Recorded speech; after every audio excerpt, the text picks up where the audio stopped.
आज का जो टाइप है हमारा, टाइप नंबर 2, चैप्टर नंबर 6, बहुत ज़्यादा इंपॉर्टेंट टाइप है। इसके बिना हम चैप्टर नंबर 6 में सभी क्वेश्चनों को सॉल्व नहीं कर सकते। तो इसलिए ध्यान से देखना इसे। अगर ये टाइप समझ में आ गया तो सिमिलर ट्रायंगल का बहुत सारे कंसेप्ट ऐसे हो जाएंगे जो आपको समझ में आ जाएंगे। ये वाला टाइप हमारा पुराना वाला है जो अपने टाइप नंबर 1 में कराया था। ठीक है, इसके अंदर मैंने आपको बीपीटी थ्योरम का कंसेप्ट कराया था। ठीक है, चल अब आते हैं हम टाइप नंबर 2 पे।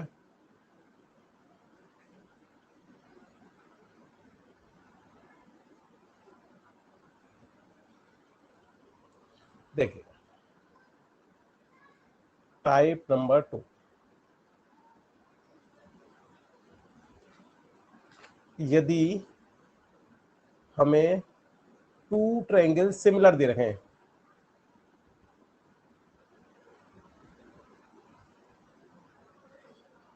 सिमिलर को हिंदी में बोलते हैं बेटा समरूप, मतलब उनका रूप एक जैसा है। जैसे एग्जांपल ले लेते हैं,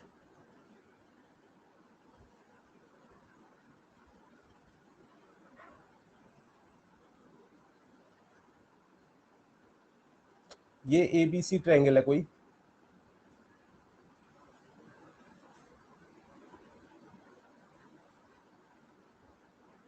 ये पी क्यू आर है। अगर हमें ये लिखा हुआ है triangle A B C is similar to triangle P Q R, तो ये क्या क्या इंप्लाइज करता है वो देखिए। जैसे 9th क्लास में हमने कॉन्ग्रुएंट ट्रायंगल किए थे, तो ये 6 चीजें इंप्लाइज करता है अगर ये कॉन्ग्रुएंट होता तो। कॉन्ग्रुएंट को हम हिंदी में बोलते हैं सर्वांग सम। अगर ये सर्वांग सम होता तो 6 प्रॉपर्टी करता। करस्पॉन्डिंग एंगल्स बराबर होते और करस्पॉन्डिंग साइड्स बराबर होती। जबकि अगर ये दोनों ट्रायंगल सिमिलर हैं तो देखिए कौन कौन सी प्रॉपर्टी ओबे करेगा। सबसे पहली property, corresponding angle A equal to angle P. दूसरा, angle B equal to angle Q. तीसरा, angle C equal to angle R. चौथी प्रॉपर्टी, ए बी का अगर अनुपात निकाला जाए पी क्यू के साथ तथा बी सी का अनुपात निकाला जाए क्यू आर के साथ तथा ए सी का अनुपात निकाला जाए पी आर के साथ, ये भी आपस में बराबर होंगे। तो ये ध्यान रखना है, करस्पॉन्डिंग साइड्स का पेयर बराबर होगा, उनका रेशियो, करस्पॉन्डिंग साइड के रेशियो का, करस्पॉन्डिंग साइड के रेशियो का रेशियो जो है करस्पॉन्डिंग एंगल्स बराबर होंगे। साथ में करस्पॉन्डिंग साइड जो होती है हमारी उनका रेशियो बराबर होगा।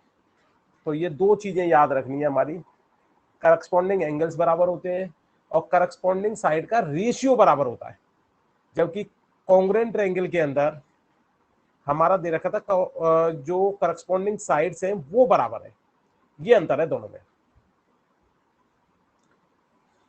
नोट करो जल्दी से।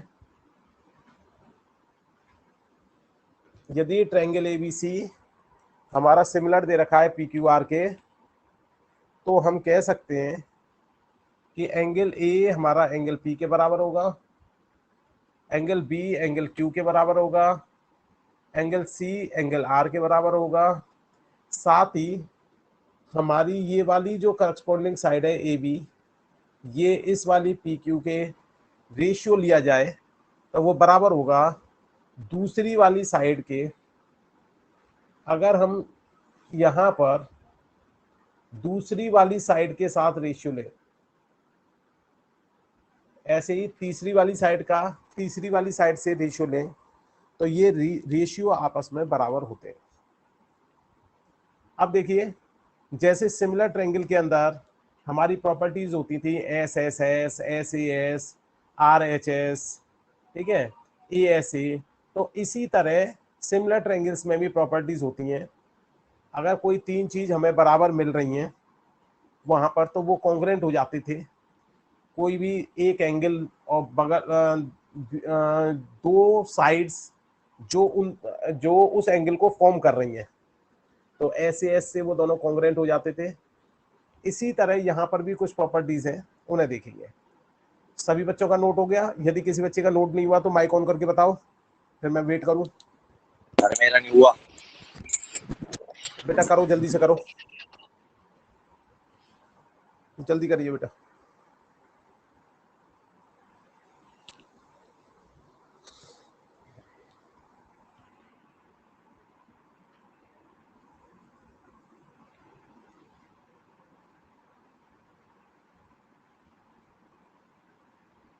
हो गया सभी का?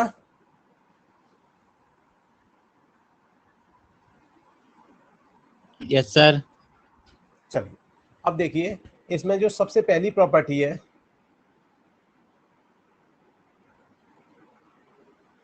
उसका नाम है एस एस एस। अगर हमें दे रखा है कि किसी ट्रायंगल में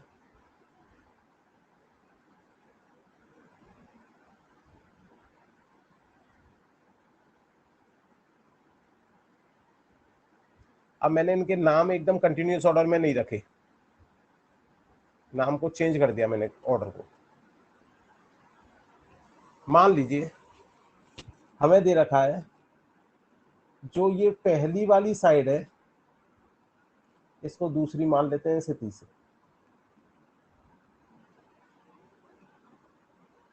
फर्स्ट वाली जो साइड है हमारी ए बी, उसका रेशियो यदि क्यू आर के साथ निकाला जाए, इसी तरह सेकंड वाली साइड का रेशियो सेकंड वाली साइड के साथ निकाला जाए, और थर्ड वाली साइड का रेशियो थर्ड वाली साइड के साथ निकाला जाए, ये तीनों आपस में बराबर है, ये गिवन है।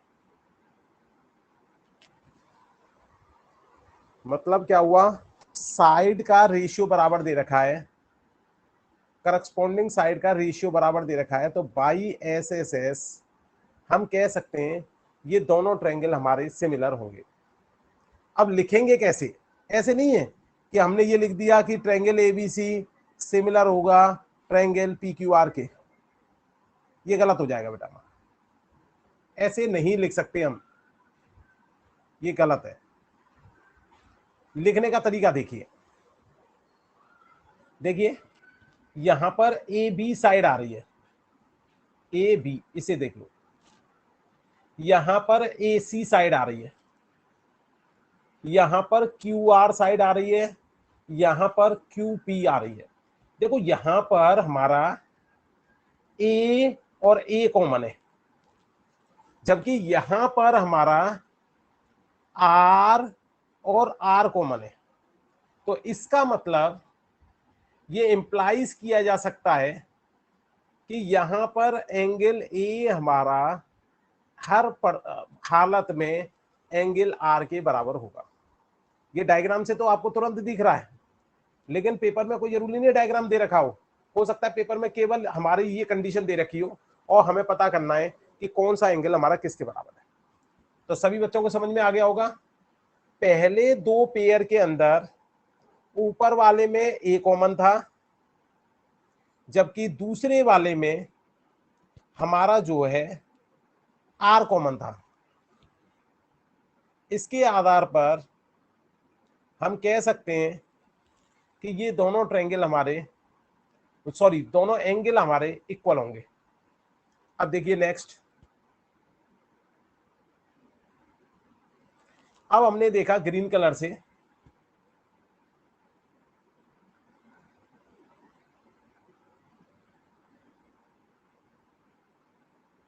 देखिए, यहां पर सेकंड और थर्ड में देखा, यहां पर सी आ रहा है, यहां पे भी सी आ रहा है, यहां पर पी आ रहा है और यहां पे भी पी आ रहा है।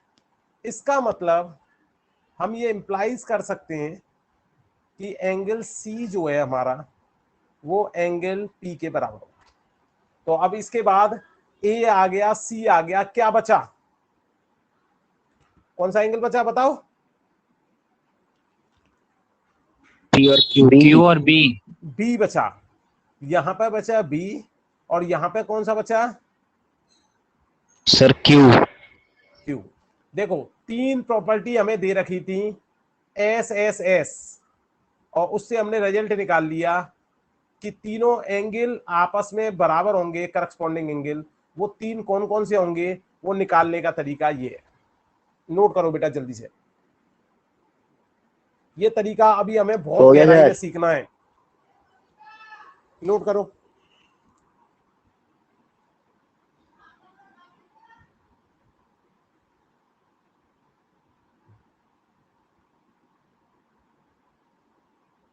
सर दूसरा ट्रायंगल नहीं दिख रहा। ट्रायंगल नहीं दिख रहा? थोड़ा और छोटा कर देता हूं। अब देखो, यहां से देखना है बेटा, ब्लैक से देखो। आपको जो नोट करना है वो इस जगह से देखना है। ये जो ग्रीन कलर का की लाइन दिख रही होगी उसके नीचे का देखना है। Okay sir. ऊपर वाला ट्रायंगल तो मैंने समझाया था केवल।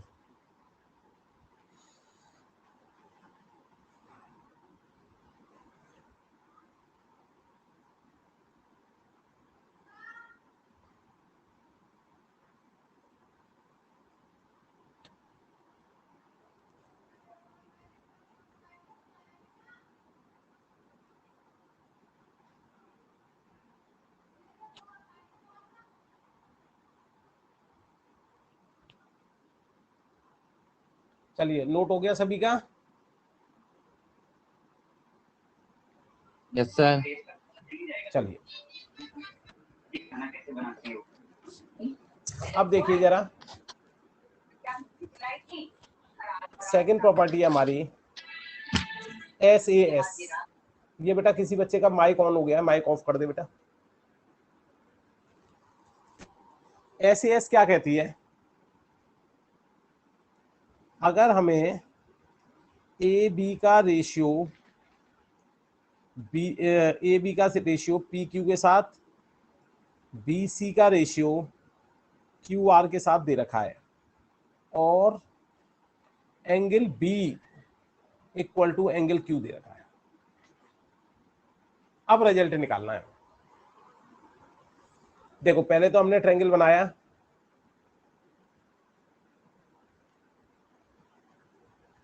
ए B C, this is P Q R. Angle B ये वाला एंगल क्यू के बराबर दे रखा है। साथ में ये फर्स्ट साइड जो ए बी है, और यहां पर फर्स्ट साइड आ रही है पी क्यू, यहां ये सेकेंड साइड बी सी, और ये सेकेंड साइड बी सी। तो बाई, देखो एस ए एस का मतलब है दो साइड जो करस्पॉन्डिंग साइड्स थी हमारी, वो उनका यदि रेशियो निकाला गया वो बराबर आया था, उनके बीच का एंगल होना चाहिए। देखो इन दोनों के बीच का एंगल है। अगर by chance angle C angle R के बराबर दिया होता तो हम नहीं कह सकते थे बाई एस एस, फिर तो बनता एस एस ए, और एस एस ए सिमिलरिटी में कोई रूल ही नहीं होता। ध्यान रखें इस बात का कि एंगल जो आना चाहिए वो जो करस्पॉन्डिंग साइड से जिनका रेशियो ले रहे हैं हम, उनके बीच का आना चाहिए। तो बाई एस एस हम कह सकते हैं ये ट्रायंगल सिमिलर होंगे। अब लिखने का तरीका देखो, यहां कॉमन एंगल है हमारा बी, यहां है क्यू, तो बी और क्यू तो क्लियर हो गया।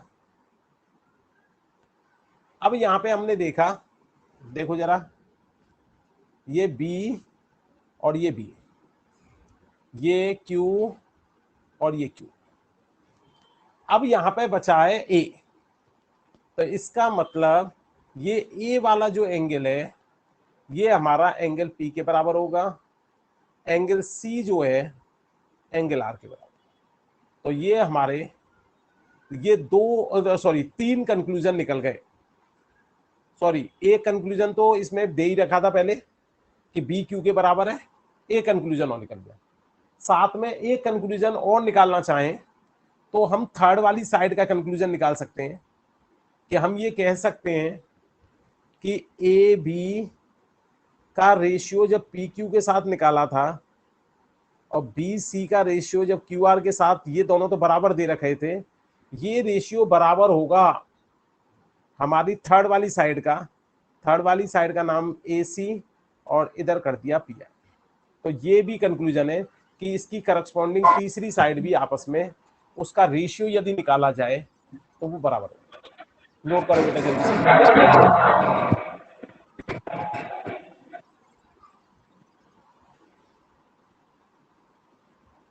सर एक बार फिर से समझाना। पहले नोट करो।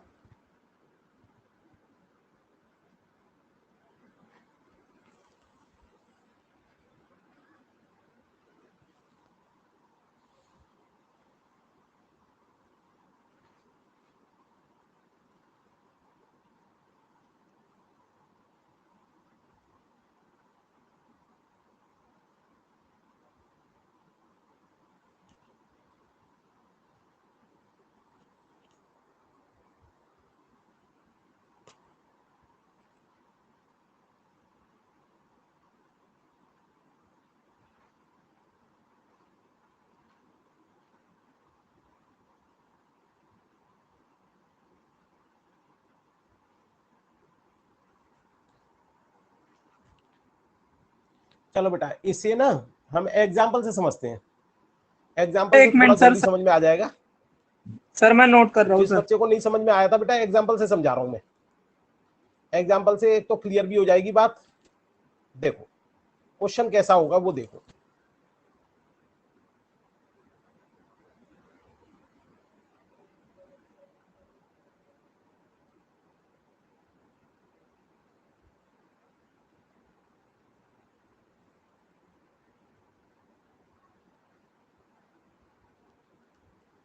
देखिए, angle B equal to angle Q equal to 50 degree दे रखा है, ये गिवन है। साथ में ए बी जो साइड है वो 5 सेंटीमीटर की, और जबकि बी सी जो साइड है वो 3 सेंटीमीटर की। पी क्यू जो साइड है वो 15 सेंटीमीटर की, और क्यू आर जो साइड है वो 9 सेंटीमीटर की है। इतना गिवन है क्वेश्चन के अंदर। अब पहले हमने डायग्राम बना लिया। ए बी सी,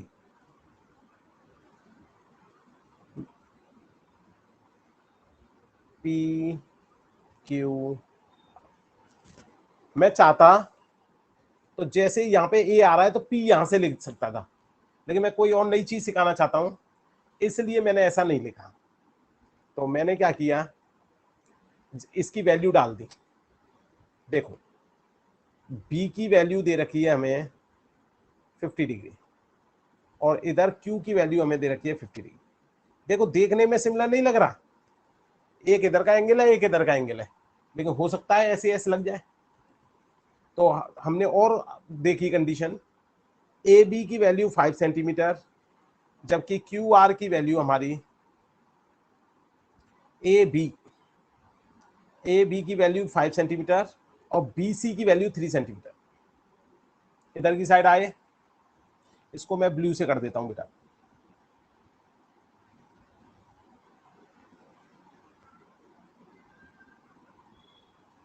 ये 3 सेंटीमीटर को ब्लू से करते हैं, जिससे फिर मैच करने में आसानी रहेगी।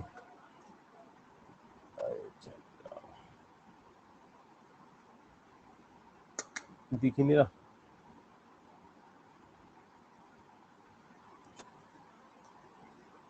ये है नहीं,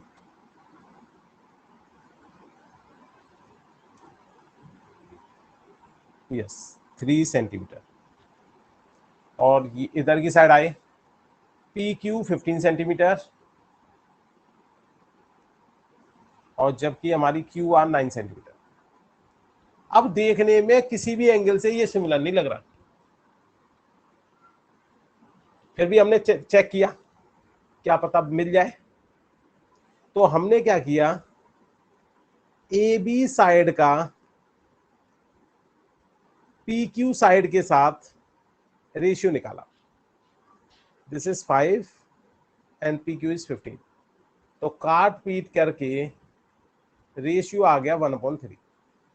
इसी तरह हमने सेकंड वाली जो साइड है हमें बी सी, उसका रेशियो निकाला सेकंड वाली साइड क्यू आर के साथ। तो this is 3 centimetre and this is 9। अगर इसे कैंसिल आउट किया हमने तो ये हो गया 1/3। इसका मतलब क्या है, RHS में यहाँ पे भी 1/3 आ रही है, यहाँ पे भी 1/3 आ रही है। तो इसका मतलब ये दोनों आपस में बराबर होंगे। तो हम कह सकते हैं from equation first and second,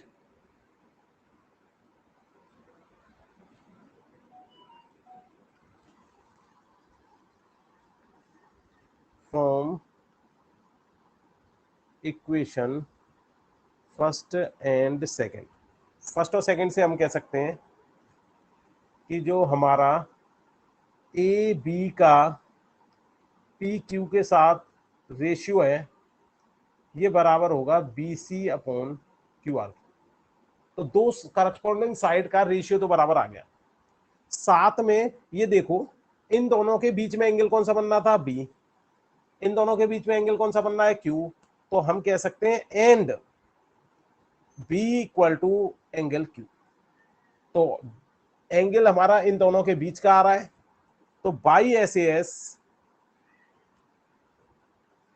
हम कह सकते हैं कि ये दोनों साइड हमारी क्या होंगी, सॉरी, ये दोनों ट्रायंगल हमारे क्या होंगे, सिमिलर। अब इनको लिख दो अच्छी तरह, देखो लिखने का तरीका। बी और क्यू तो बराबर हो गए, यहां पे तो कोई परेशानी नहीं। अब हमने इन दोनों को ध्यान से देखा, यहां पर आ रहा है ए और जबकि यहां पे आ रहा है P.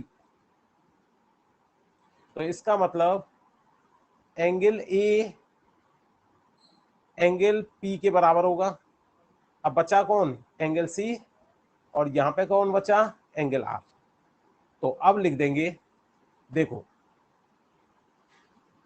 Triangle A B C similar है ट्रायंगल, देखो यहां पे ए हमारा किसके करस्पॉन्डिंग था, पी के, बी किसके करस्पॉन्डिंग था, क्यू के, सी किसके करस्पॉन्डिंग था, आर के।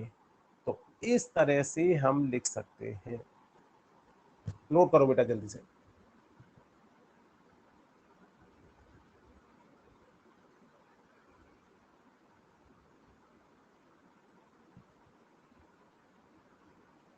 नोट कर लीजिए जल्दी से।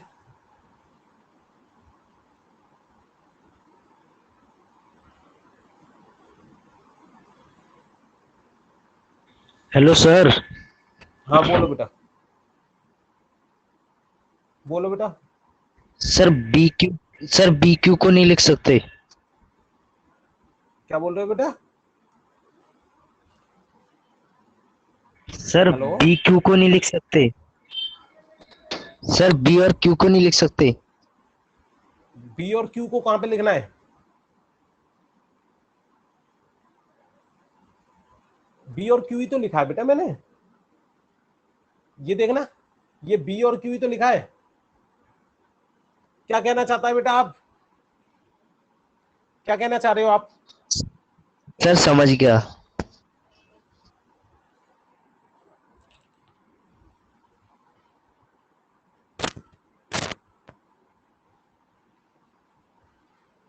तो एक प्रॉपर्टी हो गई हमारी एस एस एस, एक प्रॉपर्टी हो गई एस ए एस। अब है एक डबल ए। अगर दो करस्पॉन्डिंग एंगल्स बराबर हो जाएं तो भी वो ट्रायंगल हमारे सिमिलर हो जाते हैं। आगे बढ़ूं बेटा, बस सर अभी।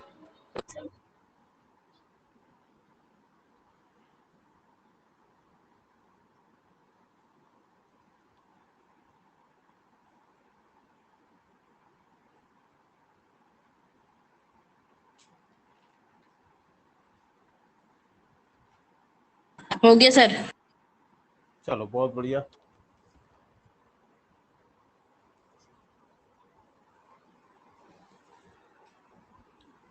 देखिए एक एग्जांपल और करते हैं, ये आपको करना है। मैं पेज बदलता हूँ।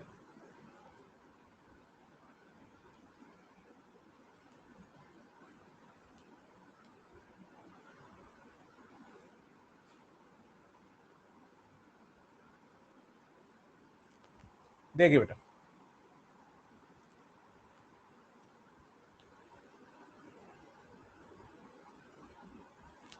अब है question A B upon D F given है, ये B C upon F E, और ये हो गया C A upon E D, ये गिवन है हमें। तो हमें बताना है देन फाइंड सिमिलर ट्रायंगल। कौन सा ट्रायंगल किसके सिमिलर होगा? ऑप्शन में दे दिया ए बी सी सिमिलर हो जाएगा डी ई एफ के, या second triangle A B C similar हो जाएगा ट्रायंगल ई डी एफ के। तो ये देखो ध्यान से, इस क्वेश्चन से ये एहसास हो रहा है हमें कि अगर हमने सही पेयरिंग करना नहीं सीखा तो फिर आंसर निकालने में हमें दिक्कत हो सकती है। तो इसलिए ये क्वेश्चन हमें बताएगा कि करेक्ट पेयरिंग करना हम सीखे या नहीं सीखे। चलिए, आपके पास 5 मिनट का टाइम है, जल्दी से करिए। जिसका हो जाएगा वो अपना नाम बताएगा और बताएगा कि हो गया। चलिए गो।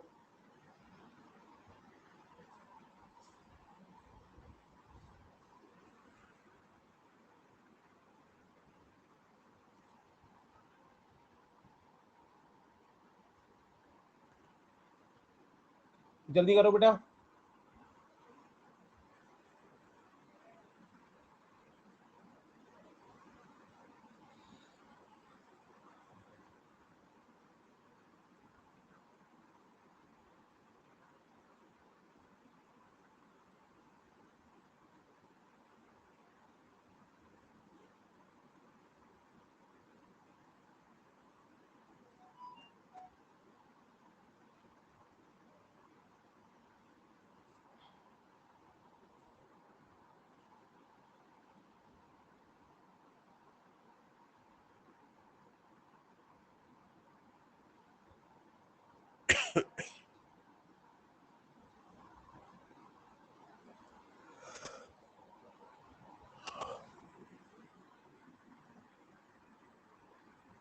सर हो गया।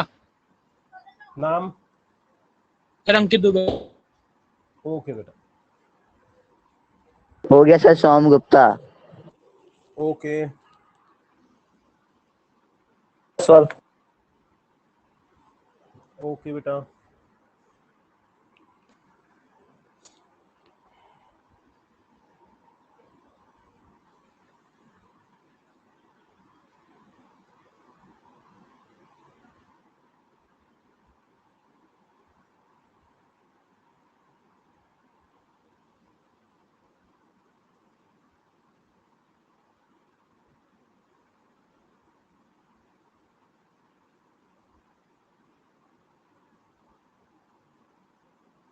जल्दी जल्दी करो बेटा, इतना लंबा क्वेश्चन नहीं है ये।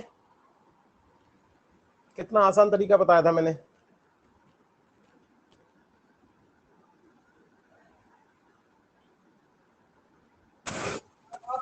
चलिए देखिए, यहां पर हमने देखा बी बी कॉमन आ रहा है, यहां पर देखा एफ एफ कॉमन आ रहा है।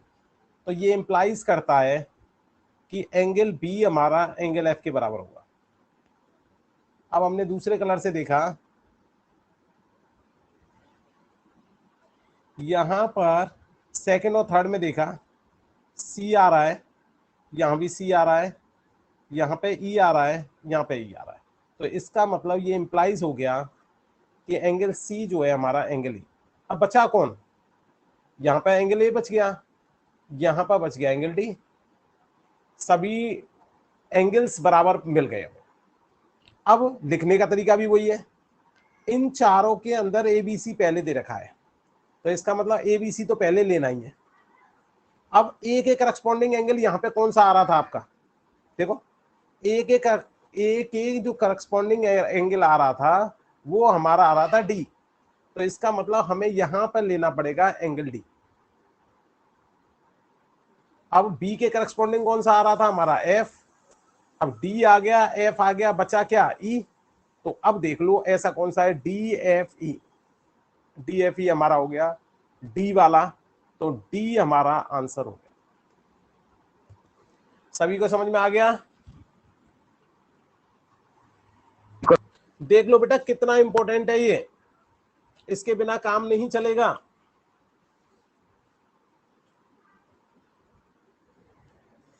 तो अब तीसरी प्रॉपर्टी देखो जरा इसकी, डबल ए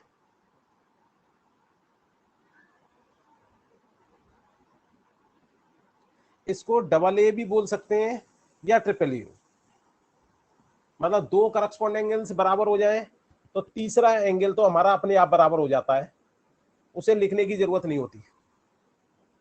तो इसी आधार पर हम कह सकते हैं, अगर देखिए एक angle A 30 degree, angle B 60 degree, angle P 30 degree और एंगल क्यू 60 डिग्री दे रखा है, तो हमने बनाया ट्रायंगल। ये मान लीजिए ए बी सी, और मैं अब की बार और चेंज कर देता हूं पी क्यू आर।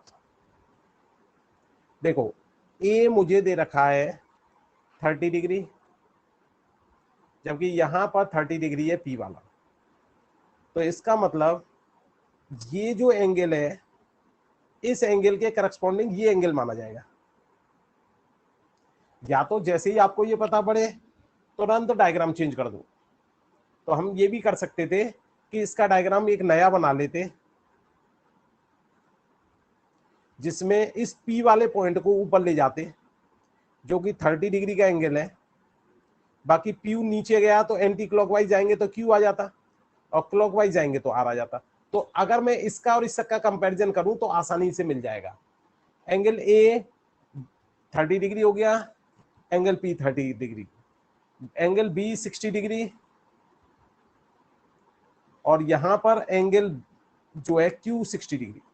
अब देखो ये दोनों आपस में मैच कर रहे हैं बहुत आसानी से, तो इसका मतलब यहां पे बचा है एंगल C। एंगल C जो है हमारा एंगल R के बराबर हो जाएगा। अब सिमिलर लिखना है तो ए बी सी तो ऐसे लिख दिया, ए का जो सिमिलर था हमारा,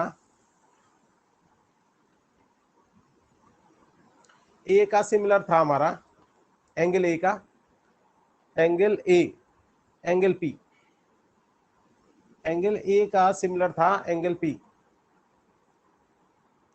बी का सिमिलर था हमारा एंगल क्यू, जबकि यहां पे बचा क्या आर, तो इसका मतलब वो सी के करस्पॉन्डिंग एंगल होगा। नोट कर लो बेटा, तीनों प्रॉपर्टी अच्छी तरह याद रखनी है, SAS, डबल ए या इसी को ट्रिपल ए भी बोल देते हैं, और तीसरी प्रॉपर्टी है SSS। ये ध्यान रखना है, सिमिलर ट्रायंगल में ये तीनों प्रॉपर्टियों को अच्छी तरह याद रखना है। अब डालिए टाइप नंबर 3।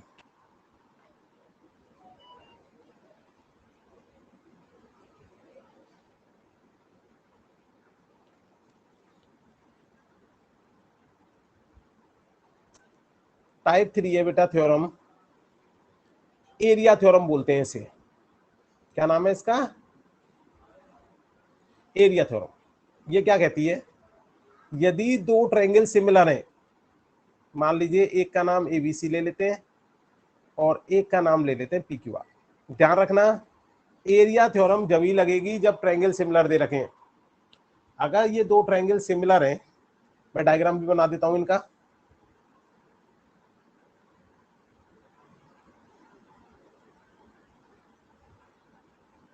अगर ये दोनों ट्रायंगल सिमिलर नहीं होंगे तो प्रॉपर्टी नहीं कर, ये एरिया थ्योरम नहीं लगेगी बेटा कोर्स में। तो इसमें दे रखा है कि एरिया ऑफ ट्रायंगल एबीसी का यदि अनुपात निकालें एरिया ऑफ ट्रायंगल पीक्यूआर के साथ जो सिमिलर दे रखे हैं, तो ये हमेशा बराबर होता है करस्पॉन्डिंग साइड के रेशियो के स्क्वायर के बराबर। देख, पहले तो करस्पॉन्डिंग साइड, अगर इसको मैं पहली साइड मान रहा हूं, क्योंकि अच्छा सिमिलर दे रखा है तो मानना ही पड़ेगा। ए और बी पहले आया तो पी और क्यू आएगा, तो फर्स्ट साइड यही कहलाएगी। अब बी और सी को ले तो इसको सेकंड साइड माना है, तो यहां पर भी सेकंड और थर्ड को सेकंड साइड मानना पड़ेगा। बची कुछ ही थर्ड साइड हो गई, ये साइड का नाम है। तो करस्पॉन्डिंग साइड के स्क्वायर के बराबर, तो ए बी का स्क्वायर अपॉन पी क्यू का स्क्वायर, इनका रेशियो ले लिया जाए। बी सी का स्क्वायर क्यू आर का स्क्वायर और ए सी का स्क्वायर पी आर का स्क्वायर, ये कहती है हमारी एरिया थ्योरम। और एरिया थ्योरम जब सर इसे लगेगी पूरा ब्रैकेट में लगा के लिख जब सकते हैं। दो ट्रायंगल हमारे सिमिलर दे रखे हैं। अगर सिमिलर दे रखे हैं तो करस्पॉन्डिंग साइड के रेशियो का स्क्वायर आपस में बराबर होगा। अब देखिए इसी के बेस क्वेश्चन करते हैं एक। सर रेशियो को ब्रैकेट पूरा लगा के लिख सकते हैं। क्या कह रहा है बेटा? सर जो रेशियो है उसे पूरा ब्रैकेट लगा के लिख सकते हैं, सिर्फ 2। बेटा आवाज बहुत स्लो आ रही है तेरी। सर जब स्क्वायर है उसे पूरा रेशियो को हम ब्रैकेट पूरा लगा के लिख सकते हैं। हाँ लिख सकते हैं, अगर इसको ब्रैकेट में लिखना चाहो तो ऐसे लिख सकते हैं इसको। और बाप रे, ये कौन है भैया? इसको ऐसे लिख सकते हैं। ये किस बच्चे ने, कौन बच्चा है ये गाना गा रहा है? चलो पहले मैं आपका गाना ही सुन लेता हूँ। ये ऐसे होल स्क्वायर के फॉर्म में भी लिख सकते हैं, दोनों का मतलब सेम है। क्योंकि 8th क्लास में हमने एक फॉर्मूला पढ़ा था, ए का स्क्वायर अपॉन बी का square equal to A B का होल स्क्वायर। उस आधार पर इसको अगर इस फॉर्म में लिख देते हैं हम होल स्क्वायर के में, तब भी आंसर आ जाएगा। अब देखिए बेटा क्वेश्चन कैसा आएगा, और मैं 99% बता रहा हूं, एरिया थ्योरम से चैप्टर नंबर 6 में 100% क्वेश्चन आएगा। एक पाइथागोरस से, एक बीपीटी से और एक एरिया थ्योरम से। बाकी 3 क्वेश्चन और किससे आएंगे, ये किसी से भी आ सकते हैं, लेकिन इनसे एक एक क्वेश्चन मिनिमम जरूर आएगा। देखिए क्वेश्चन देखिए इसका, तो टाइप नंबर 3 अगर अच्छी तरह कर लिया तो ये मान के चले 1 नंबर हमारा तैयार हो गया।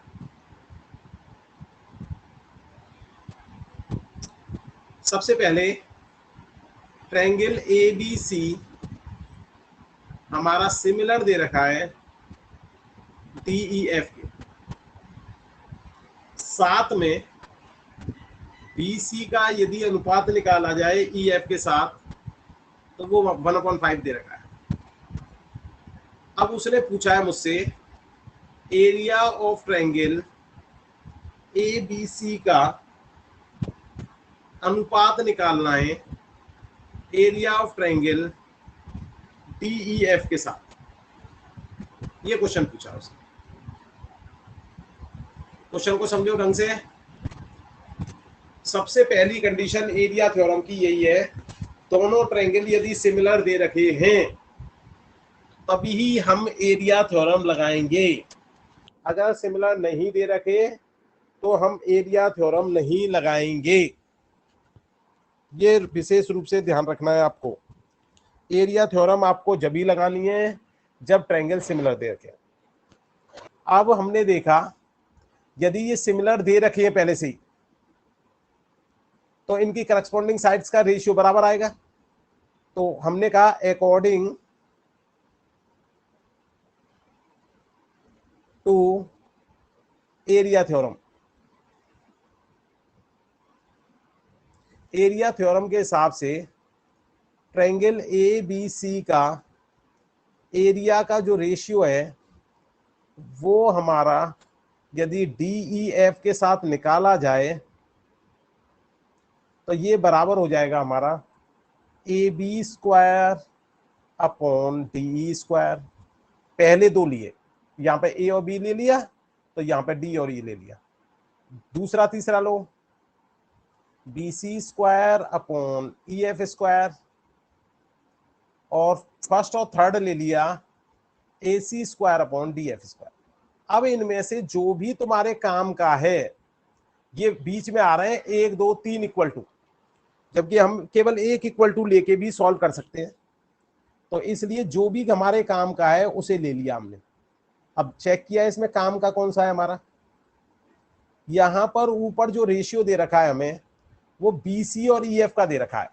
अब BC और EF कौन से वाले में आ रहे हैं, इस वाले में, तो हमने इसको BC और EF ले लिया। तो इसे लिख सकते हैं BC square upon EF square, बाकी दोनों को छोड़ देंगे क्योंकि इक्वल टू है, और BC अपॉन EF को लिख सकते हैं BC अपॉन EF का होल स्क्वायर। अभी एक बच्चे ने पूछा था कि इसको होल स्क्वायर लिख सकते हैं कि नहीं, जबकि BC अपॉन EF की वैल्यू हमारी 1/5 है और इस पे लग रहा है होल स्क्वायर। जब इसको सॉल्व किया तो 1 का स्क्वायर तो 1 आ गया और 5 का स्क्वायर आ गया 25। दिस इज योर आंसर, ये हमारा आंसर आ गया। इतना काम करना होता है, 1 नंबर का क्वेश्चन जरा सा आएगा। बस कंडीशन हमें थ्योरम याद होनी चाहिए। एरिया थ्योरम क्या कहती है, यदि दो ट्रायंगल सिमिलर हैं तो उनकी करस्पॉन्डिंग साइड्स का रेशियो का स्क्वायर आपस में बराबर होगा। नोट करो जल्दी से, इस तरह का क्वेश्चन आपको एग्जाम में देखने को मिलेगा। मैं ये नहीं कह रहा मिल सकता है, मैं कह रहा हूं 100% मिलेगा।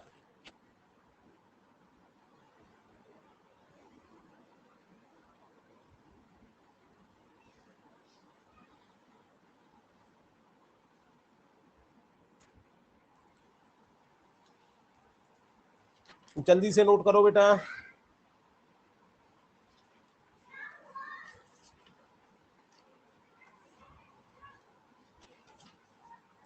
इसी तरह का एरिया थ्योरम पर एक क्वेश्चन और करेंगे हम।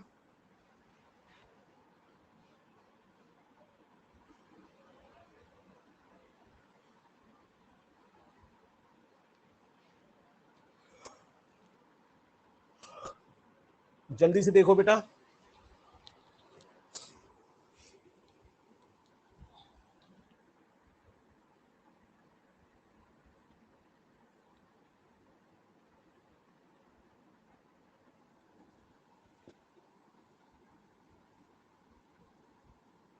इस चैप्टर में से बेटा इसी तरह के मैक्सिमम क्वेश्चन आने की उम्मीद है। एक पाइथागोरस थ्योरम और करा देंगे तो उसी के साथ ये चैप्टर हमारा समाप्त हो जाएगा। फिर उसके बाद जब रिवीजन करवाएंगे तो इस चैप्टर को हम गहराई से करवाएंगे, इसमें और बहुत सारे टाइप कराएंगे।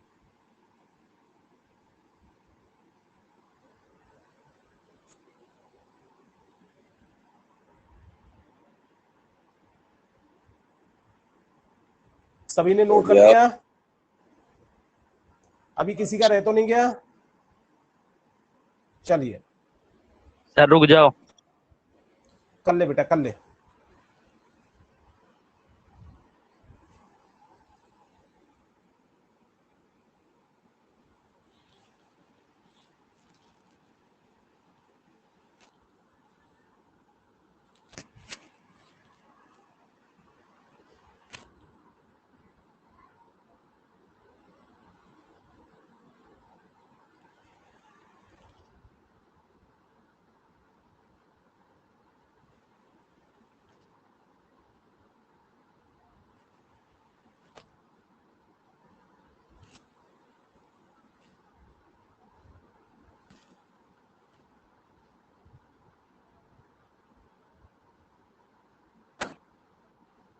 जब तक मैं क्वेश्चन नंबर 2 उतार देता हूं बेटा।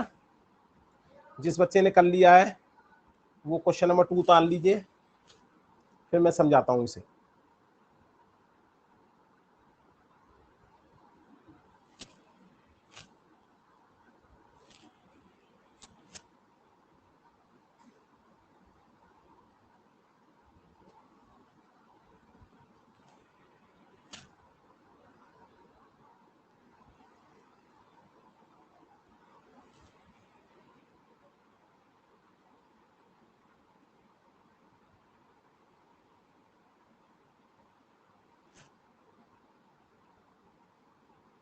ये है बेटा क्वेश्चन, देखिए ध्यान से, मैं ऊपर कर देता हूं।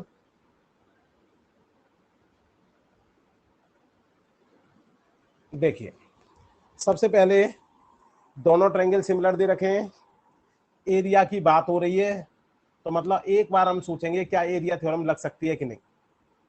एरिया थ्योरम कहती थी अगर दोनों ट्रायंगल सिमिलर है तो करस्पॉन्डिंग साइड्स का रेशियो बराबर होगा। तो इसके आधार पर हम कह सकते हैं ए बी सी का जो रेशियो होगा वो हमारा ए बी का जो रेशियो होगा उसका स्क्वायर पी क्यू के स्क्वायर के बराबर, दिस इज बी सी का स्क्वायर क्यू आर के बराबर, और ये ए सी का स्क्वायर पी आर के बराबर। ये है हमारा क्वेश्चन। अब देखो यहां पर एरिया ऑफ ट्रायंगल एबीसी का रेशियो पी क्यू आर के साथ 9/4 पहले से ही दे रखा है। अब क्योंकि बात उसने ए बी की है तो हमने केवल ये वाला ले लिया, ए बी वाला, तो ये किया इसने 18 का square upon P Q square. क्या इसे सॉल्व करके मैं पी क्यू की वैल्यू नहीं निकाल सकता? अगर मैंने square root both the side कर दिया, दोनों तरफ घनमूल करने पर, सॉरी दोनों तरफ वर्गमूल कर देते हैं, दोनों तरफ वर्गमूल करने पर तो ये 9 का हो गया 3, 4 का हो गया 2, इसका स्क्वायर हट जाएगा, इसका भी स्क्वायर हट जाएगा, क्रॉस मल्टीप्लाई करेंगे, पी क्यू ऊपर चला जाएगा, 2 ऊपर चला जाएगा, 3 नीचे आ जाएगा, 3 से ये कट गया 6 टाइम्स, और 6 2 जा 12 हमारा जो है, क्योंकि ये सेंटीमीटर में चल रहा है इसलिए पी क्यू को भी हम सेंटीमीटर में लिख देंगे। नोट करो बेटा जल्दी से। इससे पहले क्वेश्चन में रेशियो साइड का दे रखा था, एरिया का रेशियो निकलवाया था। इस क्वेश्चन में एरिया का रेशियो दे रखा है, साइड का रेशियो निकलवाया है, केवल ये अंतर है।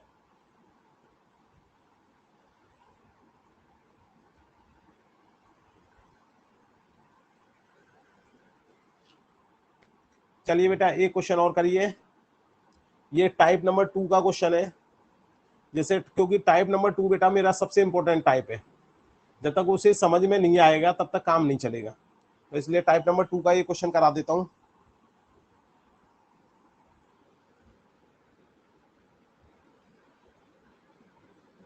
ये क्वेश्चन कहता है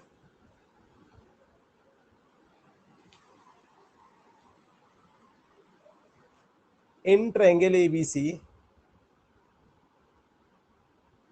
एंड, ये नहीं कहा दोनों सिमिलर है, triangle D F A B का जो रेशियो है यदि डीई के साथ निकाला जाता और बीसी का रेशियो एफ डी के साथ निकाला जाता तो ये बराबर है। तो हमें बताना है कि इनमें से कौन सा ट्रू होगा। Angle B equal to angle E, क्या हम ये कह सकते हैं? क्या हम ये कह सकते हैं कि angle A equal to angle D? क्या हम कह सकते हैं angle B equal to angle D? क्या हम कह सकते हैं कि angle A equal to angle F? जो मैंने टाइप नंबर 2 सिखाया है कंप्लीट उसी के बेस ये क्वेश्चन है। देखो ध्यान से देखो, इसमें बी आ रहा है, इसमें बी आ रहा है, इसमें डी आ रहा है, इसमें डी आ रहा है, तो इसका मतलब ये इंप्लाइज करता है कि 100% हमारा एंगल बी एंगल डी के बराबर होगा। अब देखो एंगल बी एंगल डी के बराबर कौन से वाले में दे रखा है? सी वाले में, तो दिस इज योर आंसर। ये कंक्लूजन है।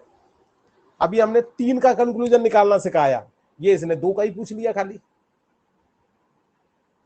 नोट करो बेटा जल्दी से क्वेश्चन।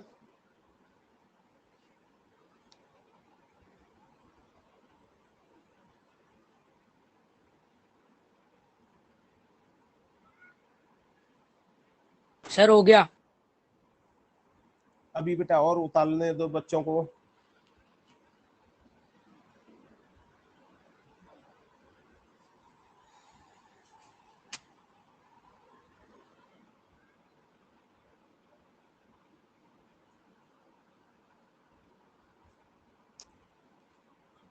चलिए बेटा, एक लास्ट टाइप रह गया है इसमें, जिसका नाम है हमारा पाइथागोरस थ्योरम। पाइथागोरस थ्योरम के बारे में बात करते हैं।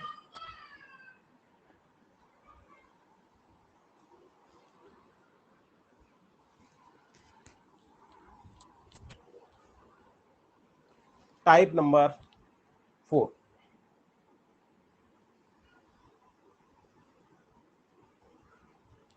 पाइथागोरस थ्योरम क्या कहती है? यदि किसी ट्रायंगल में एक एंगल 90 डिग्री का दे रखा है और साइड के बारे में बात की है, तो उसमें हम पाइथागोरस थ्योरम लगा सकते हैं। तो 90 के सामने हाइपोटेनियस, ये बेस हो गया हमारा, और ये हो गया हमारा परपेंडिकुलर। हाइपोटेनियस को हिंदी में कर्ण बोलते हैं, बेस को बोलते हैं आधार, तथा परपेंडिकुलर को बोलते हैं लंब। तो फॉर्मूला जो होता है वो होता है लंब का स्क्वायर प्लस आधार का स्क्वायर बराबर कर्ण का स्क्वायर। अगर हिंदी में बात करें तो, इंग्लिश में बात करेंगे तो परपेंडिकुलर का स्क्वायर, बेस का स्क्वायर इक्वल टू हाइपोटेनियस का स्क्वायर। ऐसे याद कर सकते हैं।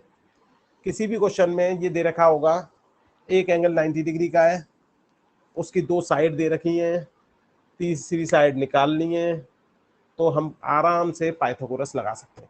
ये तो हर जगह याद रखना है। जब भी कोई एंगल 90 डिग्री का आ जाए किसी ट्रायंगल में और साइड की बात कर रहा है, तुरंत पाइथागोरस लगा दो, कोई ना कोई फायदा निकल के आएगा। एग्जाम्पल से देखिए,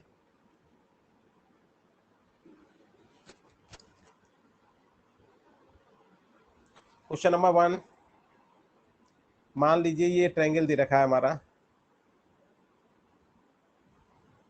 ये 12 सेंटीमीटर दे रखी है, ये 9 सेंटीमीटर दे रखी है, और यहाँ पर एंगल Q 90 डिग्री का। तो गिवन क्या क्या होगा हमारा? एक तो एंगल Q 90 डिग्री का दे रखा है, साइड की बात की है, तो इसका मतलब पाइथागोरस लग सकती है।